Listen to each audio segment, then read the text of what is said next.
First, I want to continue our thread about the New Orleans Saints and the Indianapolis Colts in Super Bowl number 44. And I really want to get into basically why I still think the Saints are going to win. And why I still happen to be the only guy in America that thinks so. And I'll get into why, even with Dwight Freeney being injured and out basically to the torn ligament and the high ankle sprain, that doesn't matter. The point spread goes down to half a point. Half a point! I can't believe that. You know, your best pass rusher is out of the game. I mean, even if he's on the field, he's not going to be very effective. And the whole point spread goes down half a point. Shows you how little people care about the Saints. And imagine, you're a Saints fan. How must you be reacting this week about all this? I mean, are you not the most disrespected franchise alive right now? That's ridiculous. I've seen some NBA teams go to NBA Finals and not be less respected than this New Orleans Saints team. This is the number one team in the NFC. They had the number one seed all year. They were undefeated for most of the season. They ended up, alright, they gave up a couple of games at the end of the year. They got punked by the Cowboys. They lost to the Bucs. Yes, at home. But this team is going to end up being an underdog in the Super Bowl. Well, by golly, it's just amazing. And it's really what the Vegas odds makers say is a calculation of what they think the public will bet. So it's not the odds makers' fault for making this decision. They're actually, the point spread's designed to get the most people to bet. As it stands, let's see, as it stands, it appears that the New Orleans Saints are going to end up being a 5-point underdog. That's what I heard today on Sportsbook. We'll check for an update in a minute. We will. But I'm just amazed at this.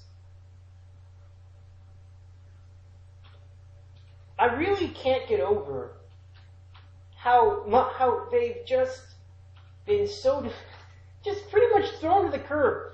Oh, well, you know, they looked so terrible in the NFC Championship game. All right, I'll give you that. They didn't look great. But look who they were playing. They were playing one of the more aggressive defenses available in the Minnesota Vikings. No, they're not a terrible defense. They're good defense. And now they're going to be playing a team that's less good, and that's being generous, in the Indianapolis Colts. So you're about to say now that they're underdogs? They played a better defense the week before. And now they're going to play this team, which is not as good defensively. They're maybe a little bit better offensively. A little bit better. But not a lot. You know, it's not like Brett Favre and the Vikings were a terrible team offensively. They scored a lot of points. They were pretty good at controlling the line of scrimmage. And they had a deep threat, although Favre probably made him, in Sidney Rice. They had another potential deep threat that obviously wasn't healthy, but still a good one in Percy Harvin. This was not a bad team. Okay, so the Saints played a little, they did not play up to their usual standard, even though they were at home. Perfectly understandable.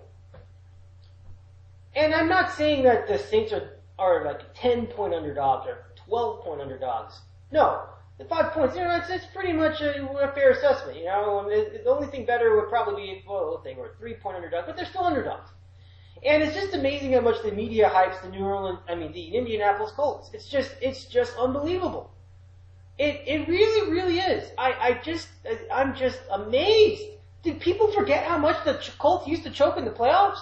Did they forget how they got shut out at New England? Now I know it's a different team from that team way back in 2003. But did they suddenly forget that Peyton Manning has a chance to not perform in the big game? And he did okay. He did good in Super Bowl 41. Also played in Miami. But this is the thing about the Indianapolis Colts performances at the in Miami in general. You know, Super Bowl 5, people would go back to that game, the one that the Colts barely beat the Dallas Cowboys in what was decided by a field goal. But by all accounts, most people thought this was an ugly game. There's something about Miami and the Super Bowl, the Colts, and bad performances. This all just comes together here when you get into Miami. It's just unbelievable. Miami has got an interesting history with the Super Bowl. We'll touch on that in just a moment, but the bottom line is here, Dwight Freeney's chance for being effective gets more and more dire, and yet the actual impact on the predictions is very minimal. Which I think means two things. Number one, Dwight Freeney's probably overrated, and I think that's probably true. But number two, people are really overrating the Colts offense. Really, really overrating the Colts offense.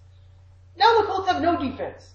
You know, they had a little defense when they had Dwight Freeney to rush the passer and keep things honest. But Dwight Freeney, whether he plays or not, is going to be pretty much a non-factor. Now the Colts have no defense, and it shows in the statistical rankings. Pretty much every statistical category except defense against the pass, which is about 14th. Thanks to my friend Andrew Jacobson for digging that up, by the way. But pretty much every other statistical category, they're lower third, and in one category, they are second to last. This team's in the Super Bowl, folks. This team's in the Super Bowl. A team that has something that's second to last in the NFL is in the Super Bowl. Can you believe that? I can't believe that. It is just insane beyond belief. So you look at this line, it is exactly 5 points for the Colts. I'm not necessarily even complaining that the Colts are a 5-point favorite, but that nobody's going out for a reach. You know, nobody, usually in the Super Bowl you have like one or two teams that'll go out for a reach. Like, I might have one guy that says, oh, well, the underdog might have a chance in this game, there might be a possibility. I might think they might do it. Nobody's reaching. Not one reach by anybody. No reach.